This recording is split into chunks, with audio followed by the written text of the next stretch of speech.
So it's the middle of January. The roads look like this. And you've got a new to you 160 horsepower motorcycle sitting in the garage. What are you going to do? Well, naturally, we're going to go for a ride. So the closest bike that I have to compare this one to is my BMW K1300 SP. That bike, again, 160 horsepower. Ah,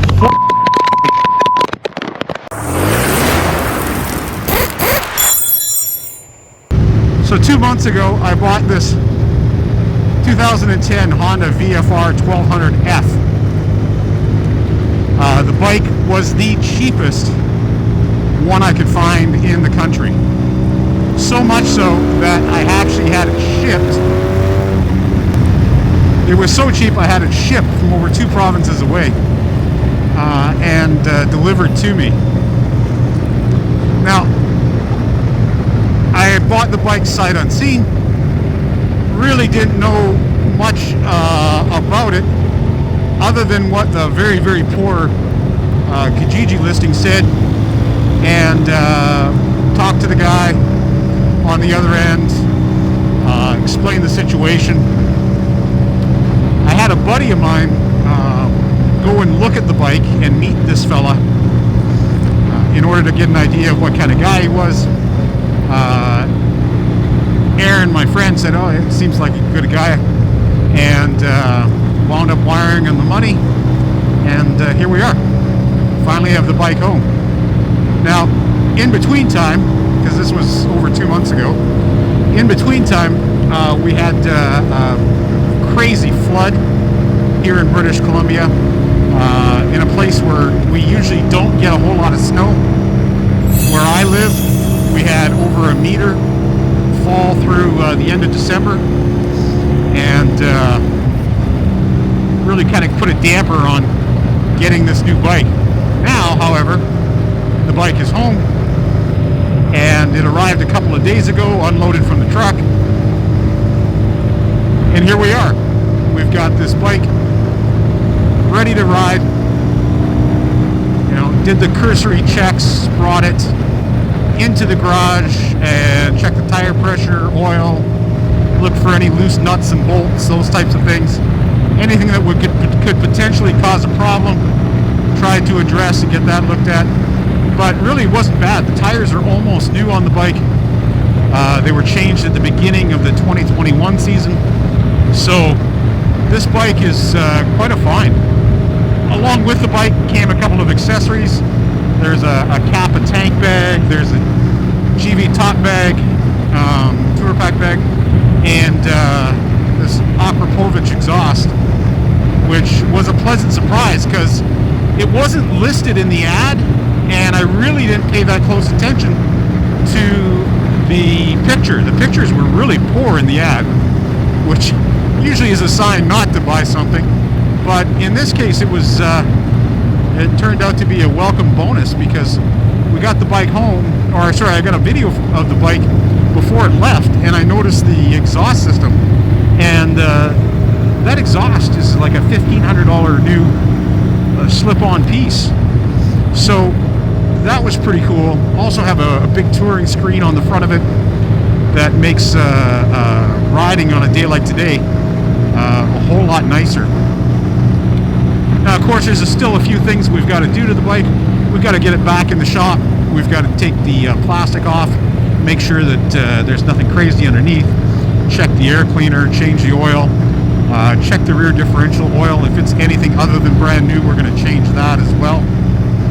But for the most part, we're really, really, really happy with this bike. It's turned out far better than I was expecting.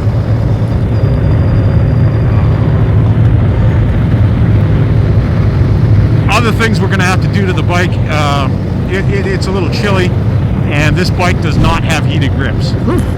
So for a sport tour, heated grips are one of these things that are kind of a must-have for me, especially in this weather climate.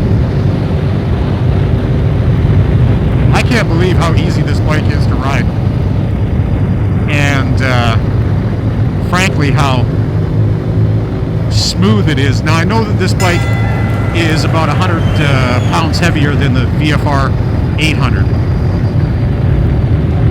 When you're riding it, I think you're hard pressed to tell the difference.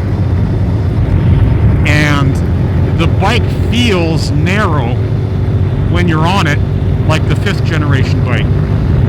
And that has to do with the engine configuration on this bike. This engine, it has the rear cylinders inboard of the front cylinders on the crankshaft. So what this means is that the rear of the engine is actually skinnier or narrower than the front of the engine. And so that's where you're sitting, is on that narrow part, making the bike really comfortable. It's one of the few bikes I've sat on that's stock and thought, you know what? I don't have to do anything to it. So gorgeous January day, and we're out with this Honda VFR 1200. First ride on it. I can't say enough about how awesome this bike is as far as power, acceleration, and just easiness to ride. For a big bike, it is super easy to ride. One of the accessories that came on this bike, I mentioned, I might have mentioned a couple other ones, the GV top bag in the back here. It's actually lit. It's actually got wiring in the back, but it's not hooked up for brake lights. And then the Akrapovic exhaust, slip-on pipe. And honestly, like, the bike sounds good, and I knew it would anyways, being a V4, but this pipe just makes it sound even better. So super impressed so far with the bike. Like I said, it's low mileage relative for the year, and only one issue that's really going to have to be addressed, and that's these marks right here. You can see it popped over on its side at some point in time, but I'm going to show you how to fix those without sending it to the body shop, or at least doing a pretty good job of fixing them. Tires are almost new. Still has the little rubber knobbies on the edge. We're not going to get those worn off today, but we will this summer for sure. But yeah, I'm just really pleased with this bike as far as the purchase and the way it went. Shipping was a little bit of a strain, but a lot of things that were beyond anybody's control. So I really like the bike. We're going to do some more videos on this, so if you're new to the channel and haven't subscribed yet, please do so. Make sure to give this video a thumbs up if you liked it, because then it'll get shared with other people with similar interests. And the whole point is to share that information. So hope that you do that. But yeah, we're going to have some more videos this coming year on this bike, and show you how to tweak a few things on it maybe.